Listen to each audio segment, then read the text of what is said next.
Films in Focus with David Sterritt is underwritten by The Movie House, your destination for first-run Hollywood and independent movies, and a digital portal to the Met Opera, National Theatre Live, and special events worldwide in Millerton, New York, and on the web, themoviehouse.net. David Sterritt is the editor-in-chief of the Quarterly Review of Film and Video, contributing writer at Cinehouse, film professor at the Maryland Institute College of Art, and Robin Hood Radio's very own critic. He joins us weekly. The films: Tar, Dead for a Dollar, and Fall. As I said, you're on your own. Hi, David. How are you? Doing just fine, Jill. How are you this week? I'm dead for $10, actually. Ah, okay. Well, yeah, that's right. You don't come cheap. Well, we'll get to that movie in a few moments, but let us begin with Tar, which is a movie which is getting all kinds of buzz and talk and whatnot nowadays. A lot of people feel that it is going to win extremely major Academy Awards, and we will see about that as time passes. But it's a very interesting movie, I have to say. It's interesting in all kinds of ways. It was written and directed by Todd Field, and one thing you can say about Todd Field is that he certainly takes his time making movies, and he hasn't made very many of them. His career goes back to some short films that he made back in the 90s, but I will now list his entire filmography of feature-length movies. In the Bedroom from 2001, Little Children in 2006, and now Tar in 2022. So again, he takes his time, and there's a long time between projects. And this movie, you can see why that would be, because it's quite an ambitious film in all kinds of ways. So Tar stars Cate Blanchett, a very, very fine actress who is doing all kinds of major work nowadays and has been doing so for quite a number of years now. And she plays a woman named Lydia Tarr, who is the conductor of a very major orchestra in Germany. She's American, but her main gig is directing, conducting, and being music director of this German orchestra. And we find out at the very beginning of the movie that she is just enormously smart and gifted in all different kinds of ways. She has everything from a summa cum laude degree from Harvard to she did field work as an anthropologist. She's a composer, a really major conductor and a groundbreaking one of the very few female conductors of one of the world's major orchestras, et cetera, et cetera, et cetera. So that is our main character. And we find all about her, we find out all about her at the very beginning of the film, because we see her being interviewed at the New Yorker Festival, and the real-life New Yorker writer, a very brilliant one, by the way, Adam Gopnik, is interviewing her and talking to her about music and classical music and culture, and we find out all about her background. And this opening scene of the movie fascinated me because while I didn't time it, it seems to go on for about 10 minutes of just this New Yorker writer interviewing this fictional composer about classical music. And I thought, wow, that's not something you see very often in the movies these days. Not only that they were talking all about classical music, but that they were talking at all. And I realized this is going to be a very verbally driven movie, a very dialogue-driven movie, and a movie that's about serious, intellectual, high-culture things. And in fact, it does turn out to be all those things, although that doesn't necessarily make it a great movie.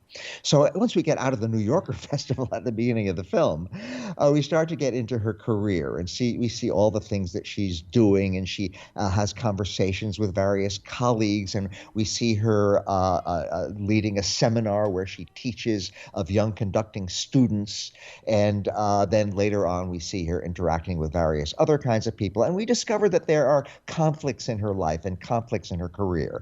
Also, we discover that she is a lesbian, and she has a lesbian partner whose name is Sharon, who is also a very gifted musician, and they live together and they have a child together.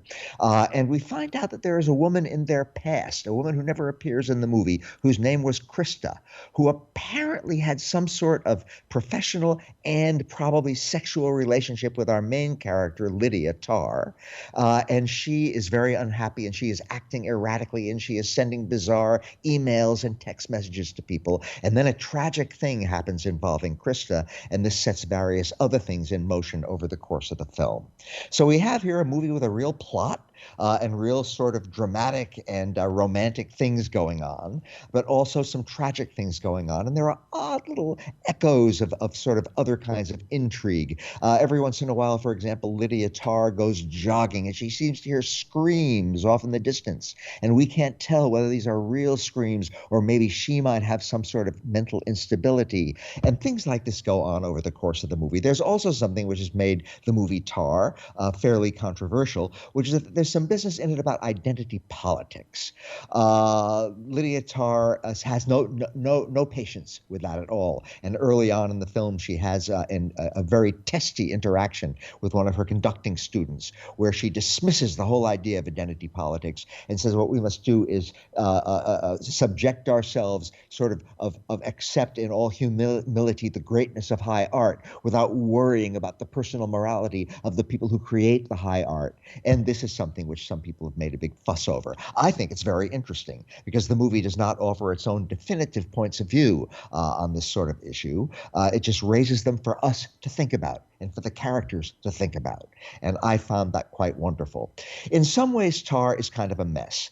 It's a very long movie. It's well over 2.5 hours long. And I would say that for about 3/4 of that time, maybe even 4/5 of that time, is really interesting because it's really about intellectual and interesting and provocative subjects. For the last about 15 or 20 minutes, it just suddenly it gathers speed. It races through things really, really fast and is very choppy and hasty. So I think the movie is very seriously damaged by maybe the finale, the last few scenes. But most of the way through, while it is by no means a perfect movie, it is just so interesting to watch and to listen to, and such a refreshing change from so much of today's comic book style movie making. So I say everybody should go see Tar, everybody should think about Tar, everybody should react with pleasure or displeasure to its various points of view, and savor the rather over-the-top but very, very persuasive acting of Cate Blanchett and the others in the cast, and just have a stimulating time with it. Tar is a very stimulating movie, and I'm really glad I saw it. Now for something completely different, Dead for a Dollar. And this is really completely different. As the title might possibly suggest, this is a Western. And that's the sort of title you might have seen a few decades ago on a spaghetti Western. Those movies that were made in Italy, which were in the Western genre and which were full of all kinds of over-the-top violence and whatnot. And in a way, Dead for a Dollar is a kind of homage to that kind of filmmaking. It's also dedicated to the late, great filmmaker Bud Boetticher, who made some fabulous Westerns in his day. So Dead for a Dollar is a Western made very much in today's world, but which is in a way kind of paying tribute to Westerns of old, Western styles of old. And I found it a pretty good movie. It was directed by Walter Hill, who is known for action films and who is known for made a lot of Westerns. He first developed a kind of a cult around him back in the 70s with movies like Hard Times and The Driver and The Long Riders, and Southern Comfort was made in the early 80s. And he kept on over his whole career making mainly action movies of various kinds, not all Westerns, but many of them were. He's now getting old. He's around 80 years old, but he's still working and still making movies with a lot of action. And Dead for a Dollar is one of those movies. So here we have a couple of main characters, and we're sort of alternating between them as the movie proceeds. The first one we meet is Willem Dafoe. That is played by Willem Dafoe, and he plays a character whose name is Joe. And he is kind of a bad dude. He's in jail for some sort of violent, horrible thing he did. He's a gambler. He's a gunslinger. He's all of those things. And so we meet him, and we find out he's just about to get out of jail. He has just served his latest 5-year sentence, and he's going to get out. And he has an encounter at the very beginning of the movie with our other main character, who is a guy named Max, who is played by Christoph Waltz. And Max says, I know you're getting out of jail soon. Stay away from me. Don't come anywhere near me. We've had bad times in the past, and we'll have bad times again if you come anywhere near me. The next thing that happens is that Max is hired. He is a bounty hunter by profession. That's what he is. And he is hired to track down the wife of a very wealthy business executive. All this, of course, is in the Old West back in the late 19th century. And he is hired to track her down and find this woman who has been been purloined, been kidnapped by a very bad guy who has brought her down to Mexico. And Max is hired to find this woman whose name is Rachel. She is the third main character of the film, who again has been kidnapped by a man who turns out to be an African American who has deserted from the army and kidnapped Rachel and run off. So Max is hired to find them, and so he goes down to Mexico to track them down. Then what he discovers is, and what we discover is, that Rachel was not kidnapped by her African American companion, whose name is Elijah, at all. She went off with him very willingly because her husband, the extremely wealthy business executive, was a bad, abusive, evil person.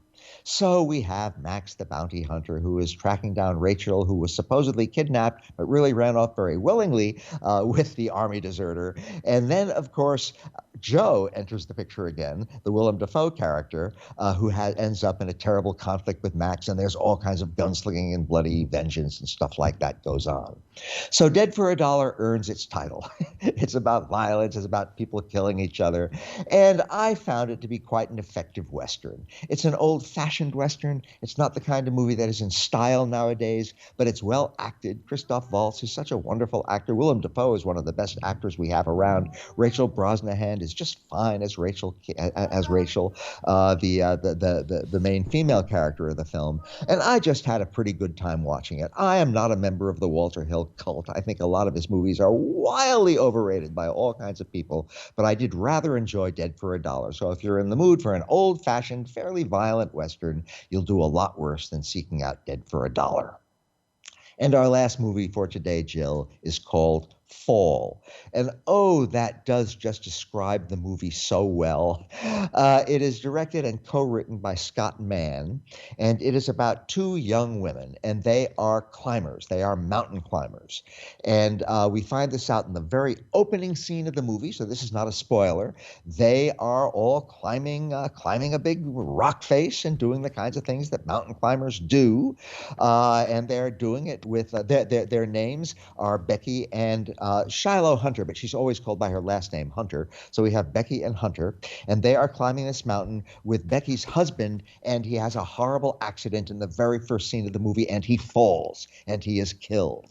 And this sends Becky into a terrible cycle of grief and mourning. She is drinking, she is taking pills, her life is falling apart. And so her best friend, Hunter, says she's got to get Becky out of this. So why don't they go do a climb together? Why don't they go do something? Because after all, it's like falling off a horse. You got to get back in the saddle and ride again, or you'll never do it. So Hunter says to Becky, come on, we'll do this climb, and it will help you get over your grief, and it will help you get back into climbing, which is the thing you love most in life. But they're not going to climb a mountain this time. They're going to climb an old abandoned television tower, which is 2,000 feet high. And it is a great big sort of metal tube rising up out of the earth for 2,000 feet, and there is a ladder attached to the side of the tube almost all the way up, and that is what they are going to climb. And so very reluctantly, Becky says, well, all right, I guess so, you talked me into it. And so these two young women, Becky and Hunter, go out and they go to the tower and they start to climb. Well, they shouldn't do it. And you can tell that right away. Very early in the climb, one of them puts her foot on one of the metal rungs on the ladder, and it crumbles under the foot. And the thing, it's all rusty. It's an abandoned television tower. It is not sturdy, shall we say. Some of the bolts that hold the ladder to the side of the tower are shaky and rattly. And when you step on a rung of the ladder, they shake and they rattle. So they shouldn't do this, but hey, they're intrepid young women, and so they do. And that is what almost the whole film is about. It's about them climbing up this tower on the ladder, step by step by step, and then getting almost all the way to the top, which is where they want to get. And then things start happening. Not entirely unpredictable things, I may add. Now, I will say right now that I am an acrophobe. I do not like heights. High places and me do not get along. So for me, every movie about mountain climbing or rock climbing and that kind of thing is a sort of a horror movie. But Fall is a movie that really sets out to be a horror movie. And oh my goodness, the things that befall these two young women. Suffice it to say that they end up way up high on that 2,000-foot tower. And everything that could go wrong has gone wrong. Are they going to get down? Are they going to survive? What will happen? It's a pretty suspenseful movie. If you are an acrophobe and you rather enjoy movies that send you into a state of panic, then by all means go see it. I had a good time watching it. I have to say that watching this movie touches off a kind of anxiety in me and a kind of a nervousness and a squirmishness that real horror movies virtually never do. But this movie about being way up high, oh, it really had me just sitting there on the edge of my seat pretty much the whole way. And I found it a pleasurable experience. So if you like horror movies, if you rather enjoy that idea of being up in a very high place or watching other people up in a very high place and watching their anxiety and feeling your own anxiety, which I always regard as kind of vicarious fun, then by all means go see Fall. It's a minimalist horror movie. It has two main characters, hardly anybody else in the whole film, but I felt that it sustained its suspense and its tension all the way through. So I fell for Fall. And that is my pretty varied story this week, Jill. Varied it is. Thank you so much, David Sterritt. Films in Focus. The films Tar, Dead for a Dollar, and Fall.